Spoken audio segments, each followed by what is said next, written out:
Am I safe?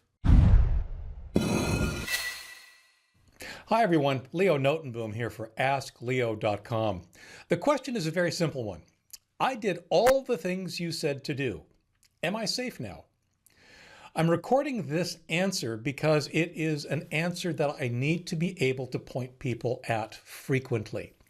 It is not something that I just have a plain answer for reasons that'll become apparent in a moment, but it is such a common question. A lot of people end up feeling like they're at risk of something, say malware, and they've done whatever they can to clean it up. So they wonder, when all is said and done, are they safe? Am I safe? Well, the answer will in fact disappoint you. Here's the problem. There is no such thing as safe on the internet. There just isn't. There is no pinnacle of safety that says once you reach this point, nothing can happen. You can be safer, you can be more safe or less safe, but there is no absolute point at which you are done. There is no point at which you are safe. One of the problems, ultimately it's a logic problem. I can't prove that your machine isn't infested with malware.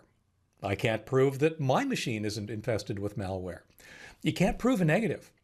We can do all of the things we're supposed to do, keeping our software up to date, running anti-malware scans, doing all the right things, but there's still no way to prove, to know that we are absolutely safe, because we can't prove that there's still not something that's made its way onto our machine.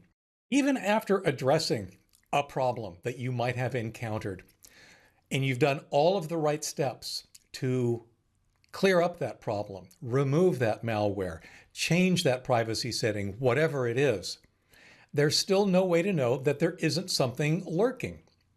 Now, there are a couple of things specifically for me, when it comes to me, that go beyond just not being able to prove negative.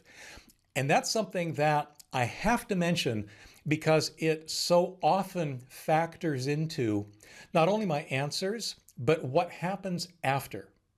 For example, following instructions matters. It sounds really silly. It does.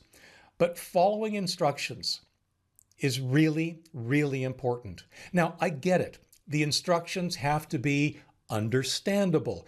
They have to be clear. They have to be unambiguous.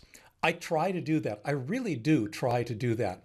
But even so, with the clearest instructions possible, they're pointless if they're not followed carefully. So when you ask, are you safe after having followed my instructions?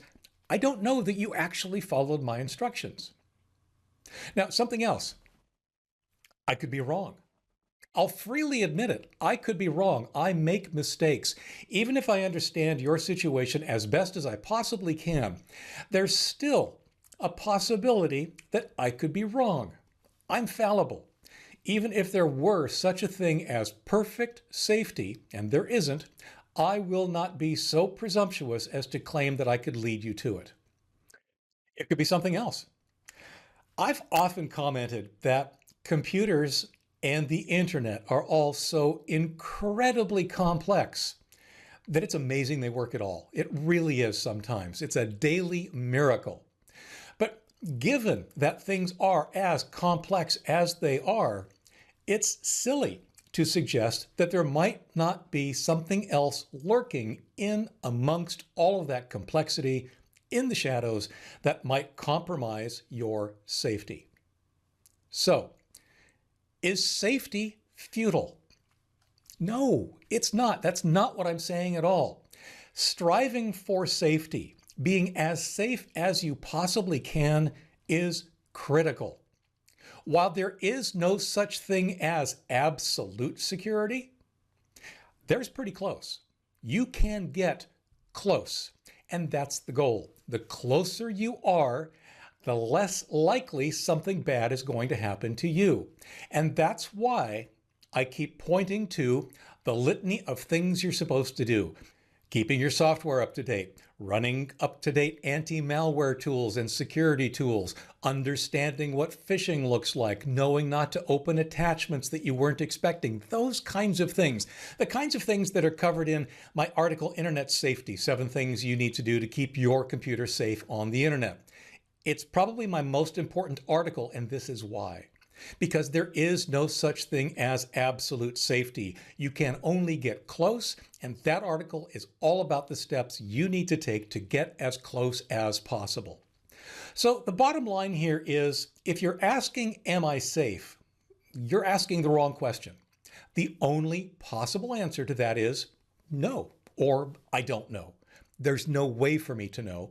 And in reality, there's no way for you to know. If somebody ever tells you that, yes, you are now safe, either they're lying or they don't understand the complexity of the situation. Now, the questions that are important for you to ask are things like, am I mostly safe? Am I 95% safe?